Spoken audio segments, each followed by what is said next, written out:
Man, I want to tell y'all something, man. Man, I'm not going to let these material things get in my way, y'all. Therefore, there is now no condemnation for those who are in Christ Jesus. Because through Christ Jesus, I am set. The law of the Spirit set me free from the law of sin and death. For what the law was powerless to do, because it was weakened by the flesh, God did by sending His own Son in the likeness of sinful man to be a sin offering. And so He condemned sin in sinful man, in order that the righteous requirements of the law may be fully met in us, who do not live according to the Spirit, but according to sinful nature. Romans 8, 1-4. Man governed by the flesh is hostile to God. It does not submit to God's law, nor can it do so. Those who are in the realm of the flesh cannot please God. Romans 8, 7-8. Perfect. You, however, are not in the realm of the flesh, but are in the realm of the Spirit, if indeed the Spirit of God lives in you. And if anyone does not have the Spirit of Christ, they do not belong to Christ. But if Christ is in you, then even though your body is subject to death because of sin, the Spirit gives life because of righteousness. And if the Spirit of Him who raised Jesus from the dead is living in you, He who raised Christ from the dead will also give life to your mortal bodies because of His Spirit who lives in you. Romans 8, 9-11. Brothers and sisters, we have an obligation, but it is not to the flesh to live according to it. For if you live according to the flesh, you will die. But if by the Spirit you put to death the misdeeds to your body, you will live. Romans 8, 12-13. Thank you. For those who are led by the Spirit of God are the children of God. The Spirit you received does not make you slaves, so that you live in fear again. Rather, the Spirit you have received brought your adoption to sonship, and by Him we cry, Abba, Father. The Spirit itself testifies with our spirit that we are God's children. Now, if we are children, then we are heirs, heirs of God and co-heirs with Christ, if indeed we share in His suffering, in order that we may also share in His glory. Romans 8, 14-17. Go ahead. Ready, set, go. I consider that all our present sufferings are not worth comparing with the glory that will be revealed in us. For the creation waits in eager expectation for the children of God to be revealed.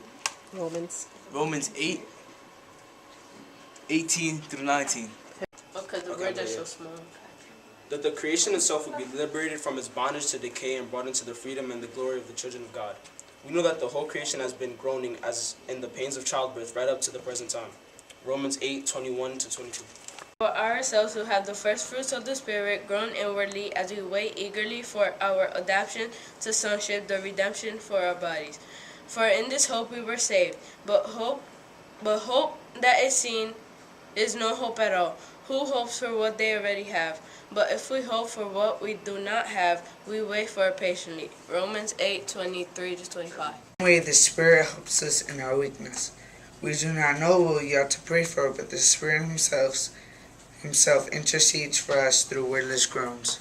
And He who searches our hearts knows the mind of the Spirit, because the Spirit intercedes for God's people in accordance with the will of God. Romans 8, 26-27. And we know that in all things God works for the good of those who love Him, who have been called according to His purpose. For those God foreknew, He also predestined to be conformed to the image of His Son, that He might be the firstborn among many brothers and sisters. And those He predestined, He also called. Those He called, He also justified. Those He justified, He also glorified. Romans 8, 28-30. What then shall we say in response to these things? If God is for us, then who can be against us? He who did not spare His own Son, but gave Him up for us all, how will He not also along with Him graciously give us all things? Who will bring any charge against those who God has chosen? Is it God who justifies? Who then is the one who condemns us? No one but Christ Jesus died. More than that, who was raised to life and is at the right hand of God and is also interceding for us.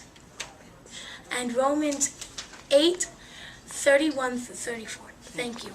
I'm not smart. All right, try again. From his bondage to decay and brought into the freedom and the children of God. No, I said that wrong. I want to be the last.